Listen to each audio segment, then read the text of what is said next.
Oke, selamat pagi rekan-rekan. Pada kesempatan pagi hari ini kita akan membahas terkait pembelajaran agenda ketiga, di mana nanti akan ditampilkan video yang menggambarkan contoh bad practice sama best practice berkaitan dengan manajemen ASN dan smart ASN. Kemudian nanti silakan dari rekan-rekan dapat mengomentari serta memberikan pendapat terkait video tersebut.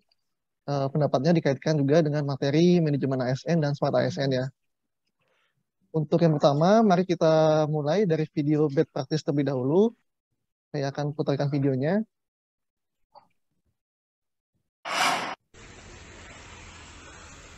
Antrian warga ini terjadi di kantor Dinas Kependudukan dan Pencatatan Sipil Kabupaten Kuburaya. Tanpa menjaga jarak, warga mengantri untuk mengurus administrasi kependudukan, mulai dari pembuatan KTP, KK, akte kelahiran, hingga surat pindah domisili. Selain tidak menjaga jarak, sebagian warga juga tidak menggunakan masker meski sudah ada imbauan untuk menggunakan masker. Kurangnya petugas pelayanan membuat antrian semakin ramai dan pelayanan menjadi lambat. Warga pun merasa khawatir dengan banyaknya antrian warga, terlebih di tengah pandemi COVID-19.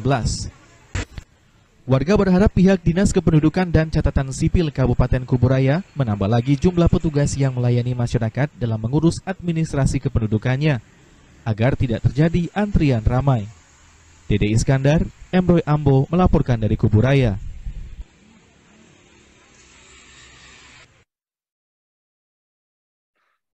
Terkait dengan video bad practice tadi. Izin Mas, saya mau mengomentari terkait bagaimana keterkaitan video bad practice tersebut terhadap analis manajemen ASN maupun smart ASN. Nah, untuk dari manajemen ASN-nya sendiri, menurut saya sudah melanggar kode etik, terutama dalam pelanggaran penerapan ilmu nilai-nilai dasar ASN seperti berakhlak. Nah, bisa kita lihat hal-hal yang dilanggar, terutama dalam aspek berorientasi pelayanan masyarakat sendiri terkesan tidak memuaskan, kemudian dari akuntabel, terus kompeten karena permasalahannya itu masih tidak terselesaikan. Kemudian dari segi harmonis, dilihat dari video itu kan pada masa COVID ya, tapi pihak kantor tuh tidak menyediakan alat-alat yang bisa mendukung kesehatan masyarakat seperti masker, terus disinfektan dan sebagainya. Kemudian terkait penyebab dari lambatnya pelayanan di Dinas Catatan Sipil itu dapat kita lihat dari analisis sebabnya itu menurut saya dapat disebabkan oleh berbanyak hal, mulai dari manajemen sistem pelayanan yang kurang efektif dan efisien, kemudian kurangnya petugas, perlu dilakukan analisis beban kerjanya. Jadi setiap hari ada berapa pelayanan yang masuk, kemudian harus ada manajemen waktu, bagaimana tiap-tiap pelayanan tuh sudah diberi batasan waktu berapa lama. Kemudian harus dilakukan evaluasi secara menyeluruh pihak-pihak yang berperan. Kemudian perlu melakukan pemanfaatan teknologi untuk memanfaatkan pelayanan pembagian jadwal bagi tiap-tiap masyarakat yang membutuhkan pelayanan di Sukcapil. Itu aja sih Mas yang dapat saya sampaikan. Mungkin ada pendapat dari teman-teman lainnya. Saya serahkan kembali. Ya, silakan teman-teman yang lain. Baik, Mas Bimo, mohon izin. Pada moderator, apakah suara saya terdengar? Terdengar, Mas. Silakan. Oke, baik. Sebetulnya semua sudah diterangkan oleh Mbak Puja. Mungkin saya akan menambahkan sedikit saja. Yang pertama, ini terjadi di Kabupaten Kuburaya Pontianak ya Mas ya, di Dinas Pendudukan Catatan Sipil. Dan dapat kita lihat di sini terdapat beberapa masalah atau pelanggaran atau isu, yaitu yang pertama terjadinya antrian. Antrian ini sebenarnya adalah hal yang lumrah ya untuk mengurus dokumen-dokumen. Akan tetapi di sini kita bisa meminimalisirnya, yaitu seperti yang dikatakan oleh Mbak Puja bahwa kita dapat memanfaatkan atau mengembangkan digital skill dari ASN yang bekerja di Disdukcapil tersebut dengan memanfaatkan TIK seperti handphone, laptop, dan bahkan KTP elektronik itu bisa kita scan menggunakan NFC begitu ya Mas ya, daripada kita harus membawa dokumen KTP, fotokopi KTP atau fotokopi KK. Kemudian di sini juga ada beberapa masalah lagi, yaitu tidak menggunakan masker dan tidak menjaga jarak. Di sini sudah melanggar dari kode etik ASN sendiri dan kewajiban ASN, yaitu melaksanakan kebijakan yang dirumuskan pejabat pemerintah yang berwenang. Karena pada saat itu, ini berita 1 tahun yang lalu, saat itu COVID masih belum ada pemutusan bahayanya, begitu ya. Jadi tetap harus menggunakan protokol kesehatan, harus tetap menjaga protokol kesehatan. Kemudian dapat kita lihat juga bahwa di sini warga terlihat registrasi manual juga, menulis namanya di depan meja, jadi tidak menggunakan sama sekali di luar halaman itu menggunakan digital skill dari ASN tersebut, tidak menggunakan TIK. Kemudian bagaimana sih kita harus menggunakan TIK itu sendiri?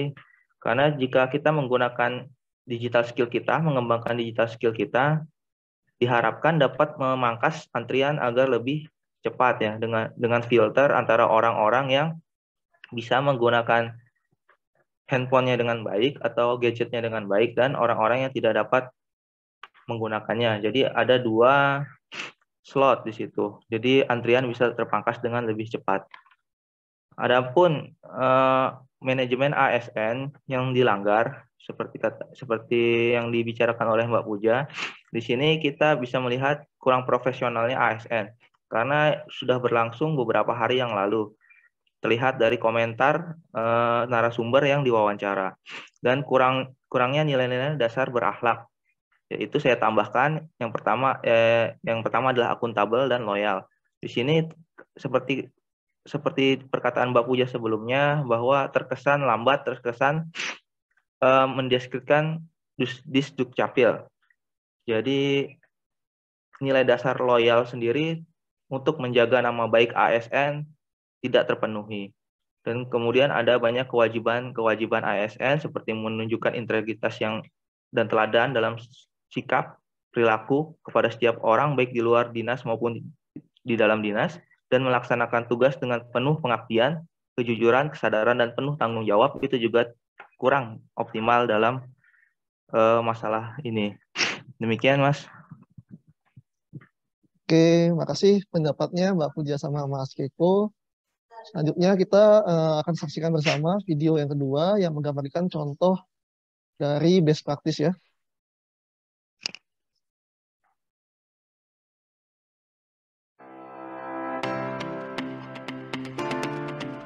Hai Sobat ATR BPN, PPSDM Kementerian ATR BPN sukses menyelenggarakan Soft Launching Corporate University Kementerian ATR BPN yang berlangsung di Ruang Nusantara Gedung PPSDM.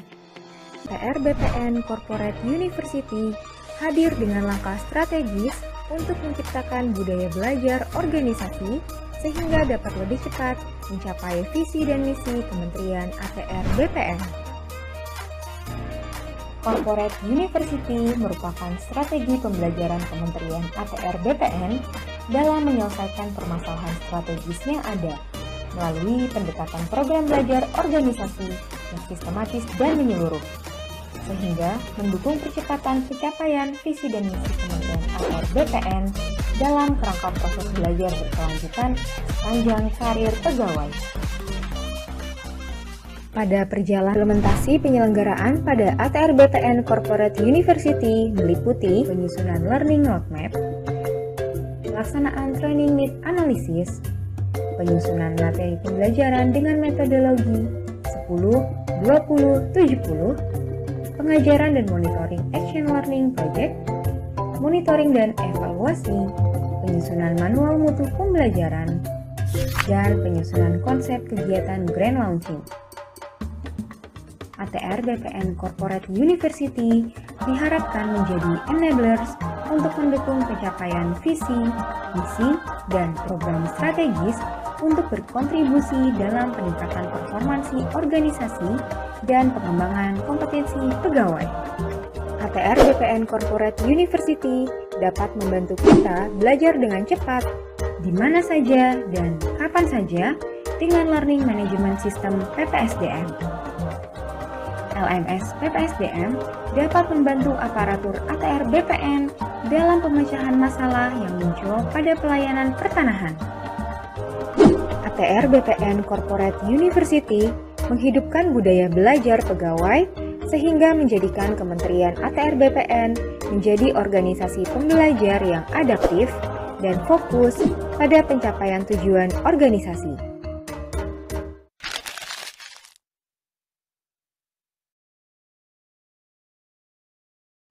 Oke, silakan untuk yang mau berpendapat terkait dengan video best practice ini. Wisnu mungkin duluan, Mas.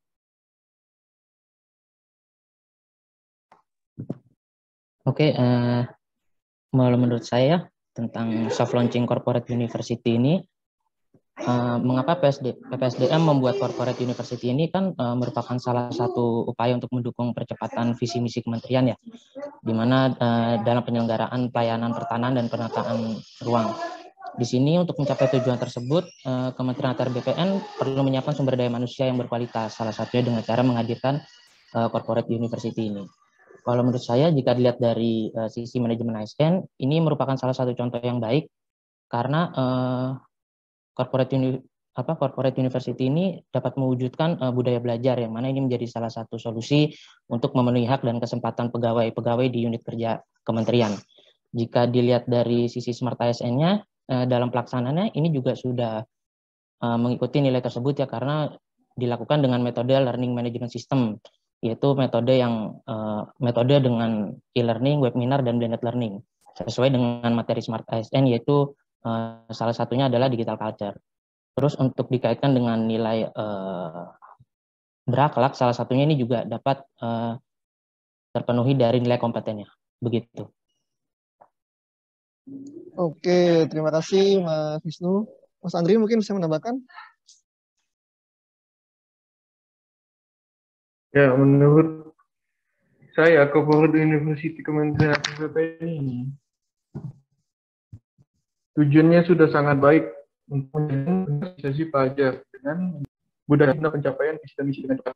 Di mana implementasi ATR BPN Korpu ini juga untuk penggunaan learning roadmap, pelaksanaan training need analysis, dan sebagainya, di mana semua itu adalah sebuah penerapan digital skill yang diterapkan pada pegawai negeri sipil yang nantinya akan mendapatkan pembelajaran di sana. Diharapkan juga menjadi segala sesuatu yang dapat membantu pencapaian tujuan untuk berkontribusi dalam peningkatan performasi organisasi dan pengembangan kompetisi pegawai. Di mana di sana pegawai diharapkan memiliki budaya belajar sebagai pegawai yang adaptif dan fokus dalam pencapaian tujuan organisasi. Nilai berakhlak yang terkandung di dalamnya yaitu seperti nilai akuntabel, di mana melaksanakan tugas dengan jujur, bertanggung jawab, disiplin, dan berintegritas tinggi. Lalu ada juga nilai daripada harmonis, yaitu membangun lingkungan kerja yang kondusif, kemudian adaptif, terus berinovasi, mengembangkan kreativitas, dan bertindak proaktif. Saya rasa itu saja sih, Pak Ketua. Oke, terima kasih pendapatnya Mas Andri.